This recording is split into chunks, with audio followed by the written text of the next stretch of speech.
नमस्कार मित्रों, मैं दिनेश कुमार निषाद एडवोकेट गोरखपुर से आप लोगों के बीच में एक नया वीडियो लेके आया हूं और मैं आपको आज बताऊंगा कि एफआईआर थाने में कैसे दर्ज करावें या अपना एफआईआर अगर कोई मामला हो गया है तो कैसे दर्ज करावें। एफआईआर दर्ज कराने के तरीके मैं बताऊंगा आपको, क्योंकि वर्तमान स्थिति में यह देखा जाता है कि अगर कोई पीड़ित व्यक्ति है तो एफआईआर दर्ज कराने में उसको तमाम कठिनाइयां होती हैं। लेकिन अगर आप जानेंगे कि एफआईआर कैसे दर्ज होता है, किन किन तरीकों से होता है, किस सेक्शन में किस धारा में सीआरपीसी के प्रावधान है कि एफआईआर दर्ज कराने की, तो आपको दिक्कत नहीं होगी और पुलिस इनकार भी नहीं कर सकते हैं एफआईआर दर्ज करने से। तो मित्रों, मैं आज नया वीडियो लेके आया हूं। अगर जो नए साथी हैं, अगर मेरे चैनल को सब्सक्राइब नहीं किए हैं तो सब्सक्राइब कर लें और बेल आइकन पर जाके उसको दबा दें, जिससे कि नए नए वीडियो की नोटिफिकेशन आपको आता रहे और आप हमारे वीडियो को जो नए नए कानून के बारे में आपको जानकारी मैं देता रहूं तो आप तक पहुंचता रहे। तो मित्रों, आज मैं बताना चाहता हूं आप लोगों से कि एफआईआर दर्ज कैसे कराएं, एफआईआर दर्ज कराने का तरीका क्या है। तो एफआईआर दर्ज कराने के लिए पुलिस अधिकारी को मौखिक अथवा लिखित सूचना दी जाती है एफआईआर दर्ज कराने से पहले। अब ये देखना है कि आप मामला आपका क्या है। अगर एफआईआर दर्ज करने का थाने पर दो तरीके हैं। अगर आपका गंभीर प्रकृति का मामला है, संज्ञेय अपराध है, संज्ञेय प्रकृति का है, तो आपका एफआईआर सीआरपीसी की धारा 154 के अंतर्गत दर्ज किया जाएगा। और अगर आपका मामला ये देखा जाएगा कि गंभीर प्रकृति का नहीं है, आपका मामला सामान्य प्रकृति का है, असंज्ञेय अपराध है, तो आपका मामला 155 सीआरपीसी की धारा के अंतर्गत आपका एनसीआर दर्ज किया जाएगा।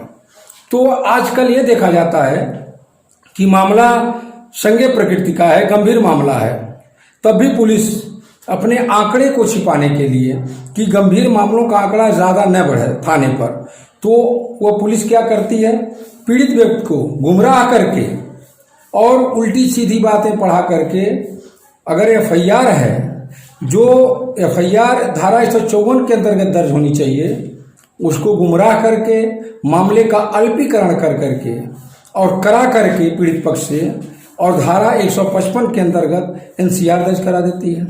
अब आपको यहाँ जानना बड़ी जरूरी है, जानना आपको आवश्यक है, क्योंकि पीड़ित व्यक्ति नहीं जान पाता है एफआईआर क्या है, एनसीआर क्या है। अगर मामला एनसीआर भी दर्ज हो जाता है तभी वो संतुष्ट हो जाती है, पुलिस आती है, लेकिन कोई कार्रवाई नहीं होती है और आदमी परेशान हो जाता है। तो मैं बता रहा हूं कि धारा 154 सीआरपीसी के अंतर्गत जो मामले दर्ज होते हैं, जो एफआईआर दर्ज होता है, वो गंभीर प्रकृति का मामला होता है और इसमें पुलिस बिना वारंट के भी गिरफ्तार कर सकती है और उसका जांच, उसकी विवेचना तत्काल शुरू हो जाती है। लेकिन मामला अगर एनसीआर में दर्ज की है 155 के तहत सीआरपीसी के, तो इसमें पुलिस जांच नहीं कर सकती है और गिरफ्तार भी नहीं कर सकती है। और पुलिस कहती है कि आप न्यायालय से अनुमति लेकर आइए, तब आपके मामले का विवेचना या जांच मैं करूंगा। तो जब अब एफआईआर आपका दर्ज हो गया, गंभीर प्रकृति का है, तो जांच तुरंत होना शुरू होता है और पुलिस बिना वारंट के भी गिरफ्तार कर देती है। और पुलिस यही बारीकी से बचने के लिए पीड़ित पक्ष को गुमराह करके और मामले का अल्पीकरण करके मामले को एनसीआर में तब्दील कर देती है। और यहाँ भ्रष्टाचार बहुत बढ़ जाता है कि जो पीड़ित पक्ष है उसको जब गुमराह करके एनसीआर में दर्ज करा देती है, तो जो अभियुक्त पक्ष है उससे भी धन उगाही होने लगती है कि मैं आपका मामला कम कर दिया, आपका मामला मैं अल्पीकरण कर दिया। तो आप अगर पीड़ित पक्ष हैं तो ये जाने कि मेरा मामला क्या है। अगर गंभीर प्रकृति का है तो पुलिस थाने में जाइए कि उसको कहिए कि मेरा एफआईआर दर्ज करिए, धारा 154 के अंतर्गत हमारा एफआईआर दर्ज करिए, न कि धारा 155 के अंतर्गत एनसीआर दर्ज करिए।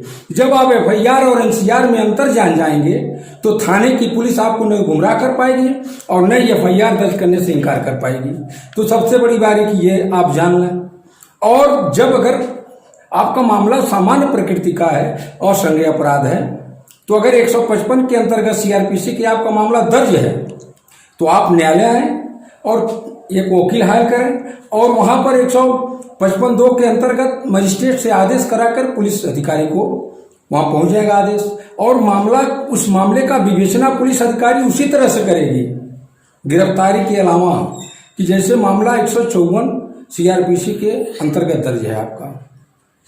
अगर मामला थाने पर दर्ज हो गया, अगर मामला आपका एफआईआर थाने पर दर्ज नहीं हुआ, क्या परिस्थिति है, पुलिस अधिकारी आपका एफआईआर नहीं दर्ज करता है, तो आप सीआरपीसी में ही प्रावधान है, आप एक प्रार्थना पत्र वहां के अपर पुलिस अधीक्षक, वरिष्ठ पुलिस अधीक्षक को जरिए डाक द्वारा दीजिए और या व्यक्तिगत रूप से मिलकर दीजिए।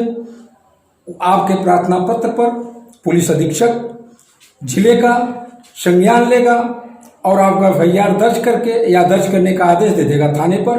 आपका अगर आप देखेगा कि मामला आपका गंभीर प्रकृति का है तो पुलिस अधिकारी आपके 154 के अंतर्गत एफआईआर दर्ज करने का आदेश देगा। अगर देखेगा कि मामला असंज्ञेय है, गंभीर प्रकृति का नहीं है, तो 155 के अंतर्गत मामला दर्ज करने को देगा।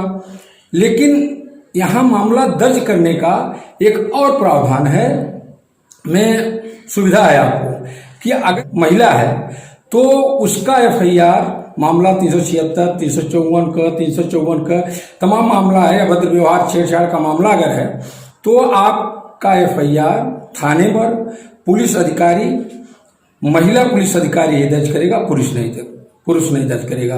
क्योंकि महिलाओं को अपनी व्यथा, अपनी समस्याएं बताने में दिक्कत होती है, झिझक होती है, शर्म आती है, तो इसलिए प्रावधान किया गया। अगर आप थाने में जाइए, अगर कोई पुलिस अधिकारी आपसे पूछता है तो आप कहिए हम महिला सिपाही से सारी बात बताएंगे, पुरुष पुलिस से नहीं बताएंगे। तो आपका एक अधिकार है, आप थाने पे जाइए, आप अपनी व्यथा, अपनी समस्या अगर बताना तो उससे कहिए कि मुझे महिला पुलिस चाहिए, पुलिस के सामने ही मैं अपनी व्यथा बताऊं।